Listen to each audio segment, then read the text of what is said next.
صحیح بخاری حدیث نمبر 81۔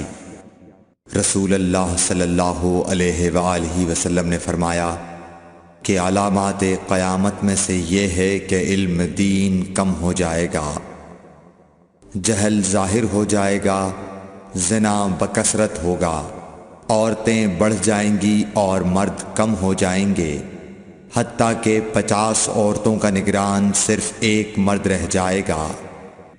صحیح بخاری حدیث نمبر 82۔ رسول اللہ صلی اللہ علیہ وسلم نے فرمایا کہ میں سو رہا تھا، اسی حالت میں مجھے دودھ کا پیالہ دیا گیا، میں نے خوب اچھی طرح پی لیا، حتیٰ کہ میں نے دیکھا کہ تازگی میرے ناخنوں سے نکل رہی ہے۔ پھر میں نے اپنا بچا ہوا دودھ عمر بن الخطاب کو دے دیا۔ صحابہ رضی اللہ عنہم نے پوچھا، آپ نے اس کی کیا تعبیر لی؟ آپ صلی اللہ علیہ وسلم نے فرمایا، علم۔ صحیح بخاری حدیث نمبر 83۔ حجۃ الوداع میں رسول اللہ صلی اللہ علیہ وسلم لوگوں کے مسائل دریافت کرنے کی وجہ سے منا میں ٹھہر گئے تو ایک شخص آیا اور اس نے کہا کہ میں نے بے خبری میں ذبح کرنے سے پہلے سر منڈا لیا۔ آپ صلی اللہ علیہ وسلم نے فرمایا، اب ذبح کر لے اور کچھ حرج نہیں۔ پھر دوسرا آدمی آیا، اس نے کہا کہ میں نے بے خبری میں رمی کرنے سے پہلے قربانی کر لی۔ آپ صلی اللہ علیہ وآلہ وسلم نے فرمایا، اب رمی کر لے اور پہلے کر دینے سے کچھ حرج نہیں۔ ابن عمرو کہتے ہیں، اس دن آپ صلی اللہ علیہ وسلم سے جس چیز کا بھی سوال ہوا جو کسی نے آگے اور پیچھے کر لی تھی تو آپ صلی اللہ علیہ وسلم نے یہی فرمایا کہ اب کر لے اور کچھ حرج نہیں۔ صحیح بخاری حدیث نمبر 84۔ نبی صلی اللہ علیہ وسلم سے آپ کے آخری حج میں کسی نے پوچھا کہ میں نے رمی کرنے یعنی کنکر پھینکنے سے پہلے ذبح کر لیا۔ آپ صلی اللہ علیہ وسلم نے ہاتھ سے اشارہ کیا اور فرمایا، کچھ حرج نہیں۔ کسی نے کہا کہ میں نے ذبح سے پہلے حلق کر لیا۔ آپ صلی اللہ علیہ وسلم نے سر سے اشارہ فرما دیا کہ کچھ حرج نہیں۔ صحیح بخاری حدیث نمبر 85۔ آپ صلی اللہ علیہ وسلم نے فرمایا کہ ایک وقت ایسا آئے گا کہ جب علم اٹھا لیا جائے گا، جہالت اور فتنے پھیل جائیں گے اور حرج بڑھ جائے گا۔ آپ سے پوچھا گیا کہ یا رسول اللہ، حرج سے کیا مراد ہے؟ آپ صلی اللہ علیہ وسلم نے اپنے ہاتھ کو حرکت دے کر فرمایا، اس طرح گویا آپ صلی اللہ علیہ وسلم نے اس سے قتل مراد لیا۔ صحیح بخاری حدیث نمبر 86۔ ہم سے موسیٰ بن اسماعیل نے بیان کیا، ان سے وہیب نے، ان سے حشام نے فاطمہ کے واسطے سے نقل کیا، وہ اسما سے روایت کرتی ہیں کہ میں عائشہ رضی اللہ تعالی عنہا کے پاس آئی، وہ نماز پڑھ رہی تھیں۔ میں نے کہا، لوگوں کا کیا حال ہے؟ تو انہوں نے آسمان کی طرف اشارہ کیا، یعنی سورج کو گرہن لگا ہے۔ اتنے میں لوگ نماز کے لیے کھڑے ہو گئے۔ حضرت عائشہ رضی اللہ تعالی عنہا نے کہا، اللہ پاک ہے۔ میں نے کہا، کیا یہ گرہن کوئی خاص نشانی ہے؟ انہوں نے سر سے اشارہ کیا، یعنی ہاں۔ پھر میں بھی نماز کے لیے کھڑی ہو گئی، حتیٰ کہ مجھے غش آنے لگا تو میں اپنے سر پر پانی ڈالنے لگی۔ پھر نماز کے بعد رسول اللہ صلی اللہ علیہ وسلم نے اللہ تعالیٰ کی تعریف کی اور اس کی صفت بیان فرمائی۔ پھر فرمایا، جو چیز مجھے پہلے دکھلائی نہیں گئی تھی، آج وہ سب اس جگہ میں نے دیکھ لی، یہاں تک کہ جنت اور دوزخ کو بھی دیکھ لیا، اور مجھ پر یہ وحی کی گئی کہ تم اپنی قبروں میں آزمائے جاؤ گے۔ مثل یا قرب کا کون سا لفظ؟ حضرت اسما نے فرمایا، میں نہیں جانتی۔ فاطمہ کہتی ہیں، یعنی فتنہ دجال کی طرح آزمائے جاؤ گے۔ کہا جائے گا قبر کے اندر کہ تم اس آدمی کے بارے میں کیا جانتے ہو؟ تو جو صاحب ایمان یا صاحب یقین ہوگا کون سا لفظ فرمایا؟ حضرت اسما نے مجھے یاد نہیں۔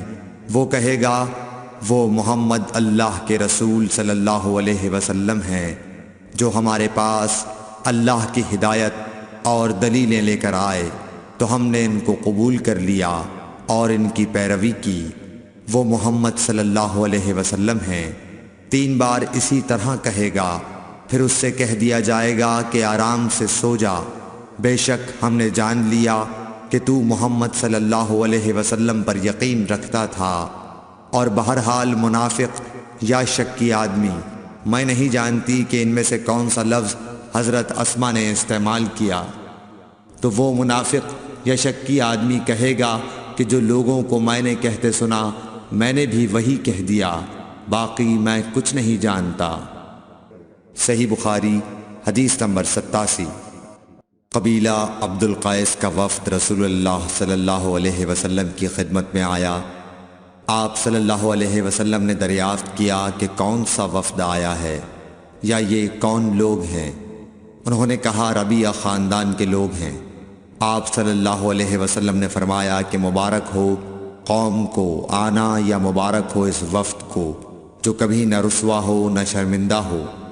اس کے بعد انہوں نے عرض کیا کہ ہم ایک دور دراز کونے سے آپ کے پاس آئے ہیں، اور ہمارے اور آپ کے درمیان کفار مضر کا قبیلہ پڑتا ہے۔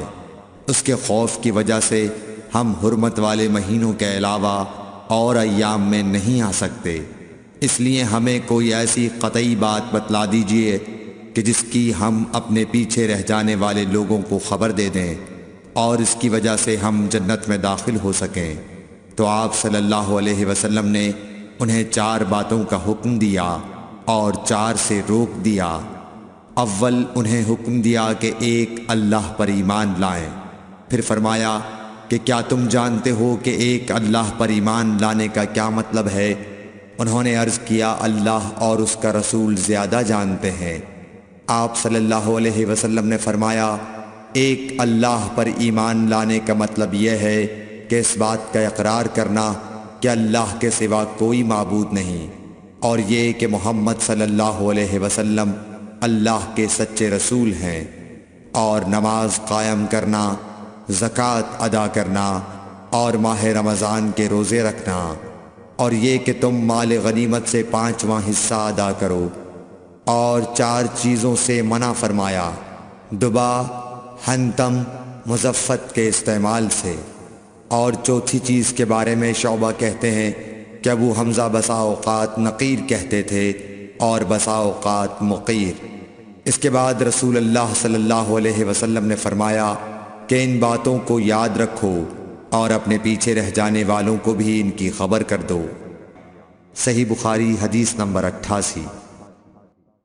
عقبہ نے ابو احاب بن عزیز کی لڑکی سے نکاح کیا تو ان کے پاس ایک عورت آئی اور کہنے لگی کہ میں نے عقبہ کو اور جس سے اس کا نکاح ہوا ہے اس کو دودھ پلایا ہے۔